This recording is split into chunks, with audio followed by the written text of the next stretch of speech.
All right. Well, I think everybody in this park knows who this man is. And the story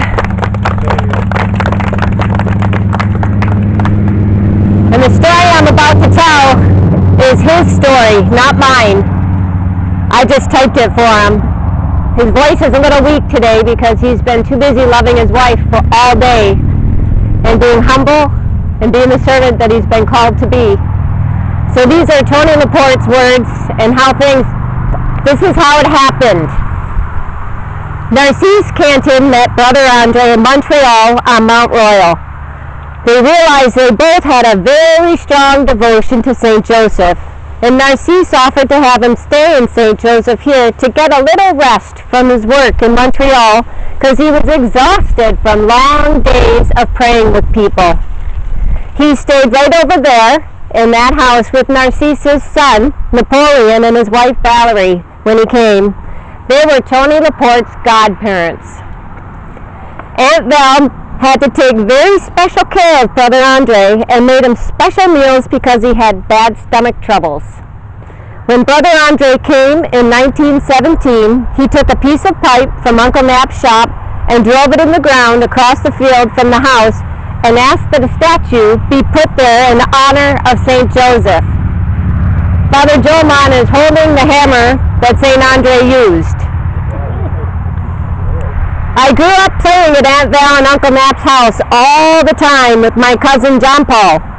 Growing up, I did a lot of work with their oldest son, also named Napoleon, and grew up hearing from him all them stories of Brother Andre coming to St. Joseph, and all the time that is all they talked about is Brother Andre and all of his healings.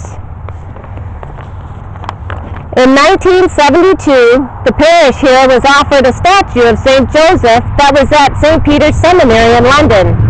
Father Robert, who was the priest here at the time, called the bishop and asked if it could be given to Nap Cantin for the spot Brother Andre had picked out. Then he called Nap while I was sitting right there next to him having a beer to tell him we could have it. By that time, Aunt Val had designated that piece of land for parkland. Bishop Carter said we could have had the statue only if we went and got it. So Nap asked me to go with him because he couldn't lift 10 feathers. He was a very smart man, but he was not very strong, but I was very strong. So I picked Nap up in my pickup truck, and he had blankets and rope and planks and an old cart from the shop at Aunt Val's house and all kinds of stuff. We went down with half a load of stuff to go get that statue. We got there and we got the statue out, no problem, except when we came out, we didn't know how we were going to get it on the truck because the tail end was so high up. So we had to dig a hole and back the truck into the hole to get the back end low enough to get the cart on.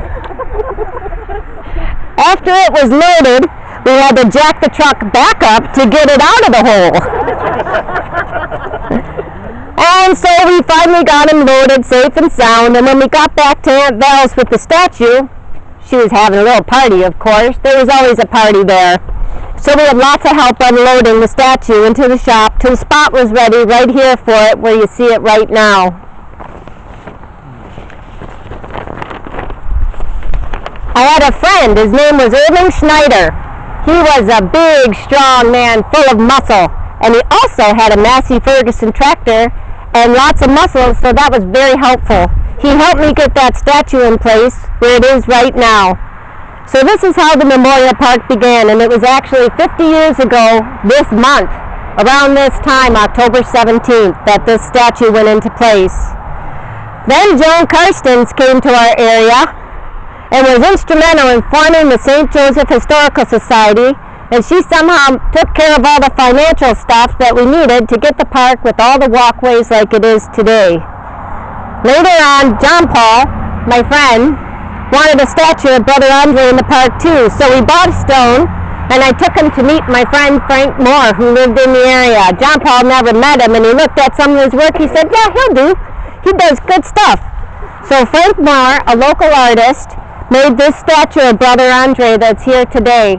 We knew that We really needed Brother Andre in the park with St. Joseph. And the hands of this statue are molded from this man's hard-working hands.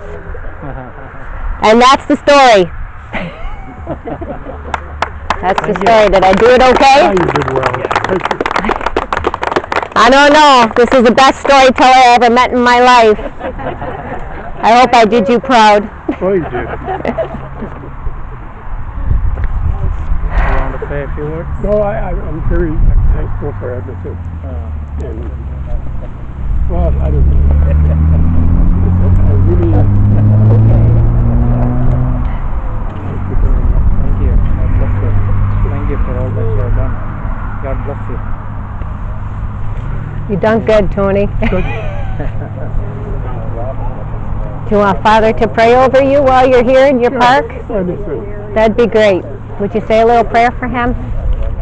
Gracious God, we ask you to bless our brother Tony here. Bless him with good health, strength, and much strength. Send your Holy Spirit upon him. Keep us safe, God, knowledge, and riches. Tony experience your peace. All his family members be blessed for all that he has done throughout these years. Show his devotion to St. Luke and St. Bonaventure. May God bless you. In the name of the Father, and of the Son, and of the Holy Spirit. Amen.